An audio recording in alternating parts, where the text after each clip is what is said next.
Welcome to the AFR Saints channel, where we provide you daily content on your favorite team, the New Orleans Saints. Do us a favor and hit that subscribe button. Be sure to leave your comments below and smash that like button.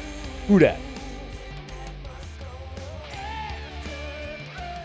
Well, the big news on Tuesday was that the New Orleans Saints found that Erik McCoy, their starting center, of course, was going to be out for 6 to 8 weeks with groin surgery. And Tuesday is a day off in the NFL, so it's typically, if you're going to work out players and try to go through tryouts, you would do it on Tuesday, and come to find out, the Saints did, in fact, do that. They brought in 4 offensive linemen for workouts on Tuesday and ultimately decided to sign Chris Reed to their practice squad. Now, Chris Reed's a guy that's been around the NFL for a long time. He has played in parts of 8 NFL seasons. Most recently, he was with Minnesota the last 2 seasons, 2022, 2023. But the last time he was really like a consistent starter was 2020 and 2021 in Indianapolis. He started 14 games with the Colts in the COVID year and then started 6 games in 2021. He's a versatile guy, right? I mean, he can play left guard, right guard, but he's also played at center. In 2022, he played 124 snaps there. So when you look for swing linemen, you look for these guys that could play any of the interior spots. Lucas Patrick is a great example of that for the exact reason that we saw on Sunday. When Erik McCoy went down with injury, Lucas Patrick, who's a veteran at both guard spots and at center, kicked in seamlessly. You also know you've got Cesar Ruiz there, who was a center at Michigan, probably his most natural position. But Erik McCoy's been such a good center. You're not going to move a Pro Bowl center, so Ruiz has had to learn to play right guard. A guy like Chris Reed, signing him gives you that versatility on the interior. If something should happen to Lucas Patrick, well, maybe instead of kicking Cesar Ruiz down to center and now affecting 3 spots on the interior, maybe a guy like Reed could go in and play center. Cross that bridge if and or when you get there. Most pertinent is that Reed's been signed to the practice squad. So we're fully expecting that the Saints are going to put Erik McCoy on IR with the designation to return from IR after his surgery and rehab whenever he's able to return.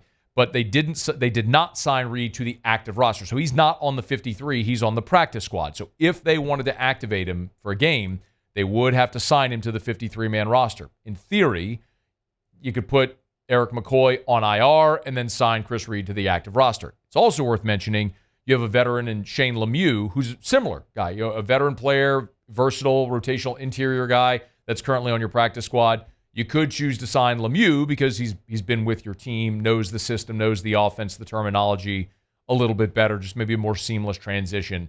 There's options there, I guess, is the case in point, but they're not done with the roster moves because while you added Chris Reed to the practice squad, once you do formally put Erik McCoy on IR, which they're going to do, you're not going to allow a guy that's not going to play for you for 2 months to eat up an active roster spot. So once they do, we'll find out who ultimately they're going to sign onto the active roster, and that'll happen. I would presume that has to happen before this week. You're not going to go to Atlanta essentially forfeiting a spot on your active roster with Erik McCoy sitting there. So we'll see what they do in eventuality when they do make that decision. Chris Reed, actually, Muse dug this up. He does have experience of moving to center and guard and from center to guard. It's something he's done, as we mentioned, in 2020, 2021, he was with the Colts and he played guard in 2020, started 14 games. In 2021, he ended up playing center. This was Chris Reed back in August of 2021 in Indy when he moved from guard to center.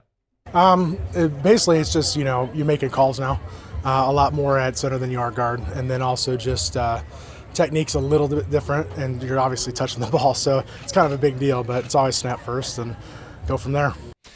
I think the biggest question that I have, we'll see how it all ultimately plays out, but I think the biggest question that I have is, hypothetically, if you do get into a situation where either Lucas Patrick struggles at center or is injured and you have to replace him, are you moving Cesar Ruiz to center, or are you moving a guy like Chris Reed?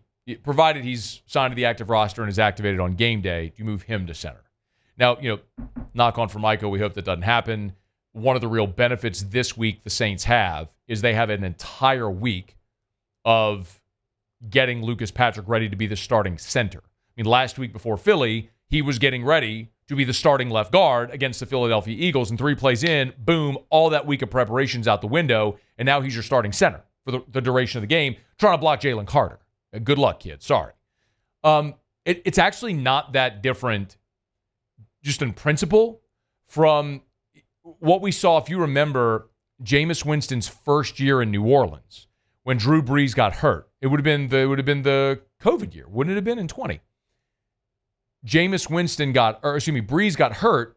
Winston went in during the game to replace Brees, but in the next game week, Taysom Hill took all the first-team reps at quarterback to be your starting quarterback. And the reason is because you went through that whole game week, that whole week of preparation for that opponent, with Taysom Hill having a package in the game in his Taysom role.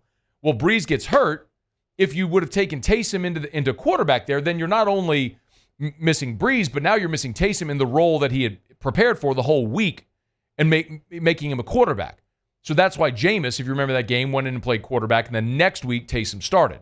So similar here, although it will be Lucas Patrick, I would presume, is going to be the starting center for the Saints in Atlanta, but at least now he gets a full week at that position, ready for this opponent at that position. So it'll certainly benefit New Orleans. But again, if something were to happen, do you move Cesar Ruiz from guard to center, or do you have someone on your roster like Reed or maybe Shane Lemieux who could slide in at center if you ended up needing someone there? So, look, I mean, I'll look at it this week in particular with Atlanta. You know, who you're going to have active. You know it'll be Fuanga, Oli Udoh, Lucas Patrick, Cesar Ruiz, Trevor Penning. Most likely, of course, Nick Saldiveri, Landon Young. I guess those would be your 7. Typically, you're going to carry 8, so 1 more. Do you want someone who's a designated center? Do you sign Shane Lemieux from the practice squad?